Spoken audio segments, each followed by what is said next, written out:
Hello everyone, this is Shankar Pratap Singh and you are watching SPS Astrology. Guys आज मैं आपको बताने वाला हूँ काल हंता योग के बारे में कि काल हंता योग होता क्या है। काल हंता का मतलब होता है जो काल का भी अंत कर दे, जिसका काल भी कुछ ना बिगाड़ सके।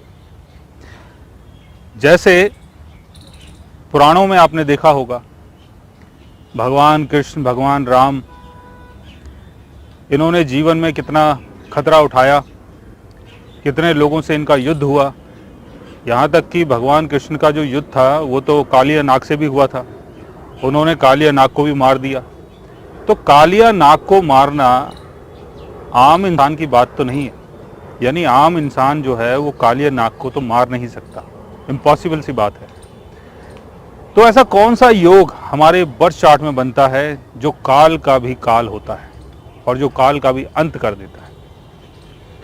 अगर इस योग को जानना है तो आपके बर्थ चार्ट में आप ये देखें कि 8th हाउस का लॉर्ड कहां पर प्लेस्ड है।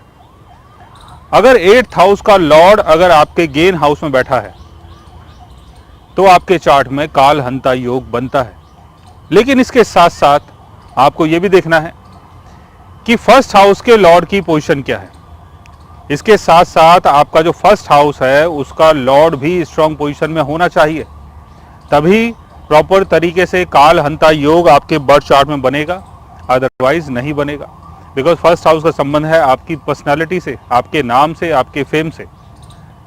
अगर फर्स्ट हाउस का लॉर्ड वीक हो जाता है, 6th house, 8th house, 12th house में चला जाता है तो आपका फर्स्ट हाउस वीक हो गया, तो यहां पर काल हंता योग नहीं बन सकता है। काल हंता योग जब भी बनेगा जब आपका फर्स्ट हाउस का लॉर्ड भी स्ट्रांग पोजीशन में हो, अपने एक्सल्टेशन में हो, केंद्र भाव में हो, फर्स्ट हाउस में हो, लाभ भाव में हो या सेकंड हाउस में हो, लेकिन अपने एक्सल्टेशन में हो और अपने ऑन साइन में हो, तभी आपकी कुंडली में काल हंता योग बनता है। और इसके साथ साथ आपको 8th हाउस के लॉर्ड की पोजीशन को भी देखना है।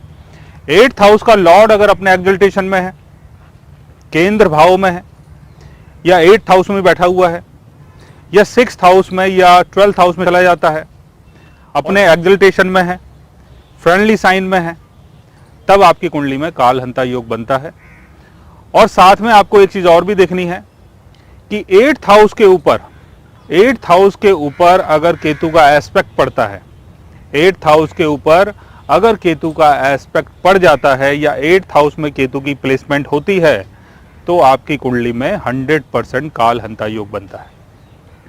और इसके साथ साथ अगर 6th हाउस का लॉर्ड भी अपनी वीक पोजीशन में है, 6th हाउस का लॉर्ड भी अपनी वीक पोजीशन में है और केतु के साथ है, और 8th हाउस का लॉर्ड अगर अपने एक्सल्टेशन में है या केंद्र भाव में है या लाभ भाव में है, साथ में जो आपका फर्स्ट हाउस है उसका लॉर्ड भी अगर स्ट्रांग पोजीशन में है, तब भी आपकी कुंडली में काल हंता योग बनता है। अगर आपके बर्थ चार्ट में कोई ऐसा योग बन रहा है और उस योग के बारे में अगर आप जानना चाहते हैं तो उसके लिए आप हमारे चैनल को सब्सक्राइब कर सकते हैं। और अगर आप हमसे बात करना चाहें, कंसल्ट करना चाहें या पर्सनली हमसे मिलना चाहें तो आप हमारी वेबसाइट के थ्रू हमें मेल कर सकते हैं, मैसेज कर सकते हैं, और गाइस आप हमसे बात भी कर सकते हैं। So guys take care, love you all and good bye.